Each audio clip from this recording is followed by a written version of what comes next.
ரம்யா இங்க செஞ்ச இந்த மாதிரியான வேலைகளால சரவணன் வந்து ரம்யாவை வீட்டை விட்டு வெளியே துரத்தக்கூடிய ஒரு நேரம் வந்துருச்சு அப்படின்னு தாங்க வந்து சொல்ல போறோம். அது மட்டும் இல்லாம ரம்யா பண்ற ஒவ்வொரு வேலையும் கல்யாணத்துக்கு முன்னாடி யார் யாரை கடத்தினா, கல்யாணத்துக்கு முன்னாடி அவ பண்ண சதியெல்லாம் என்ன அப்படிங்கிற எல்லா விஷயமும் சரவணனுக்கு தெரிய வந்தா கண்டிப்பா வந்து ரம்யாவை வீட்டை விட்டு வெளியே அனுப்புறது உறுதி அப்படின்னே வந்து சொல்லலாங்க. இந்த பக்கம் கார்த்தியும் அண்ணமும் வந்து நம்ம சரவணனை பயங்கரமாக வெறுப்பேற்றிருப்பாங்க. ஹனிமூன் வந்து போகணும், இல்லைன்னா நமக்கு முன்னாடி குழந்தைங்களை பெற்றுக்கணும், இந்த மாதிரி நிறைய சவாலெல்லாம் சரவணன் வந்து விட்டுருப்பாரு. ஆனால் ரம்யா கிட்ட போய் கேட்டால் இது எதுக்குமே ரம்யா வந்து கொஞ்சம் கூட ஒத்துக்கவே மாட்டேங்கிற. அது மட்டும் இல்லாமல் சரவணனை கொஞ்சம் கூட மதிக்காமே வந்து இருக்கிறதுனால சரவணனுக்கு இதெல்லாம் பார்க்க பார்க்க அப்படியே கோவம் தான் பயங்கரமாக வருது.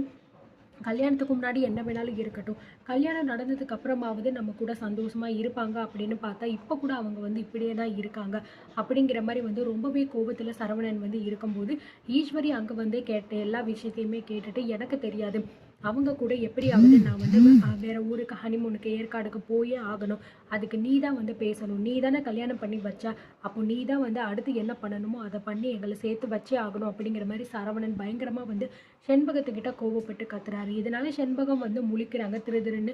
என்ன பண்றது, அவ வேற நம்ம சொல்றதை எதையுமே கேட்க கூட மாட்டாளே அப்படிங்கிற மாதிரி அவங்களுக்கும் மனசுக்குள்ள தோணிக்கிட்டு இருக்கு. இருந்தாலும் நம்ம போய் பேசியே ஆகணும் அப்படிங்கிறதுக்காக இங்கே செண்பகம் போயிட்டு ரம்யா கிட்ட இந்த மாதிரி நீ உங்களுக்கு கல்யாணம் ஆயிருச்சு, அதனால கண்டிப்பா நீ இனிமே சரவணன் கூட சேர்ந்து வாழ்ந்துதான் ஆகணும் ரம்யா அப்படிங்கிற மாதிரி சொல்றாங்க.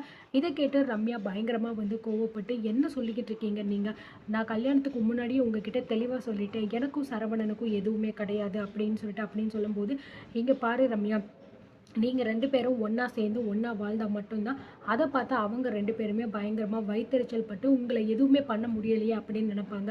அதுக்கு நம்ம வந்து இடம் கொடுத்துடவே கூடாது. அதனால் நீ இப்போ வந்து கண்டிப்பாக சரவணன் கூட ஊருக்கு போயே ஆகணும் அப்படிங்கிற மாதிரி ஒரு வழியாக சமாளித்து பார்த்தீங்கன்னா 2 பேருமே வந்து கிளம்பிடுறாங்க ஊருக்கு.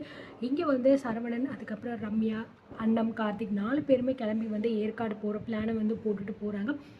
போகிற வழியில் ரம்யாவுக்கு கொஞ்சம் கூட பிடிக்கல சரவணன் நடந்துக்கிற விஷயம். ஏன்னா தோல் மேலே கை போடுறது, தோலில் சாஞ்சிக்க ட்ரை பண்ணுறது, இந்த மாதிரி விஷயங்கள் எல்லாம் பார்க்கும்போது ரம்யாவுக்கு பயங்கரமாக வயிற்றுச்சலாக வந்துக்கிட்டு இருக்கு. எதுக்காக இவன் இப்படிலாம் வந்து பண்ணிக்கிட்டு இருக்கான்னு ஒன்றும் புரிய மாட்டேங்குது அப்படிங்கிற மாதிரி நினச்சிக்கிட்டு இருக்காங்க. இதே எல்லாத்தையுமே முன்னாடி காரில் வந்து உட்காந்துக்கிட்டு இங்கே ரம்யா பண்ணுற எல்லா விஷயத்தையுமே வந்து அண்ணம் கார்த்திக் 2 பேருமே பார்த்து சிரிச்சுக்கிட்டு இருக்காங்க. இதையும் ரம்யா வந்து பார்த்துடுறாங்க. இவங்க முன்னாடி நம்மளால எதுவுமே பண்ணவும் முடிய மாட்டேங்குது அப்படிங்கிற மாதிரி ஒரு கோபமும் அவங்களுக்குள்ளே இருந்துக்கிட்டே தான் இருக்குது. சரி என்ன பண்ணுறது, தலை விதி அப்படிங்கிற மாதிரி நினச்சிடுறாங்க. ஒரு வழியாக அவங்க ஏற்காடுக்கு போயிட்டு ரூம் எல்லாம் போட்டுடுறாங்க. அப்போ தான் சரவணனுக்கு வந்து ஒரு ஞாபகம் வருது, வீட்டில் இருந்தால் தான் அவங்க இந்த மாதிரிலாம் வந்து அடம் பிடிக்கிறாங்க, அப்போ இதுதான் ஒரு புதுசான ஒரு இடம், கண்டிப்பாக வந்து நாங்கள் 2 பேரும் சேர்றதுக்கு இது ஒரு நல்ல இடமா இருக்கும் அப்படின்னு சொல்லிட்டு பயங்கரமாக குஷியில் வந்து உடனே ரூமுக்குள்ளே போயிட்டு ரம்யா பக்கத்தில் வந்து உட்காந்துட்டு ரம்யாவை வந்து தொடணும் அப்படிங்கிற மாதிரி நினைக்கும் போது ரம்யா வந்து பயங்கரமாக கோபப்படுறாங்க. கோபப்பட்டு சரவணனை அடின்னு அடித்து வெளுத்து எடுத்துடுறாங்க. அதுக்கப்புறம் சரவணன் கேட்குறாரு, ஏங்க எதுக்காகங்க இப்படிலாம் வந்து பண்ணுறீங்க, உங்களுக்கு என்னதாங்க பிரச்சனை அப்படின்னு கேட்கும்போது, இங்கே பாருங்க சரவணன், நான் சொல்கிறத தெளிவாக கேட்டுக்கோங்க, நம்ம வாழ்க்கையில் இதுக்கப்புறம் வந்து முதல் இரவு இந்த மாதிரி எதுவுமே வந்து நடக்கவே கூடாது, அது நடக்கவும் நடக்காது, அதுக்கு நான் ஒரு காலமும் விட்டு கொடுக்கவே மாட்டேன்.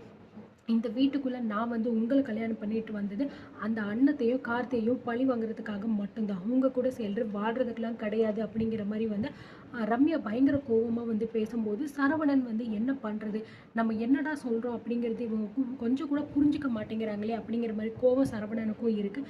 அது மட்டும் இல்லாமல் இங்கே பாருங்கள் சரவணன், இந்த இடத்த விட்டுட்டு நம்ம ஊருக்கு போனதுக்கப்புறம் கண்டிப்பாக ஆன்ட்டி கேட்பாங்க உங்ககிட்ட, அப்போ நீங்கள் சொல்ல வேண்டிய விஷயம் நமக்குள்ளே எல்லாமே நடந்துருச்சு, நம்ம 2 பேரும் சந்தோஷமாக நம்ம வாழ்க்கையை ஆரம்பிச்சிட்டோம், இந்த மாதிரி தான் நீங்கள் அவங்க கிட்ட போய் சொல்லணும் அப்படிங்கிற மாதிரி சொல்லும்போது, எதுக்கு நான் வந்து அப்படிலாம் போய் சொல்லணும், நான்லாம் எங்கள் அம்மா கிட்ட எதையுமே மறைக்க மாட்டேங்க அப்படிங்கிற மாதிரி சொல்லும்போது உடனே ரம்யாவுக்கு கோபம் வந்து மறுபடியும் வந்து அடிக்க வராங்க.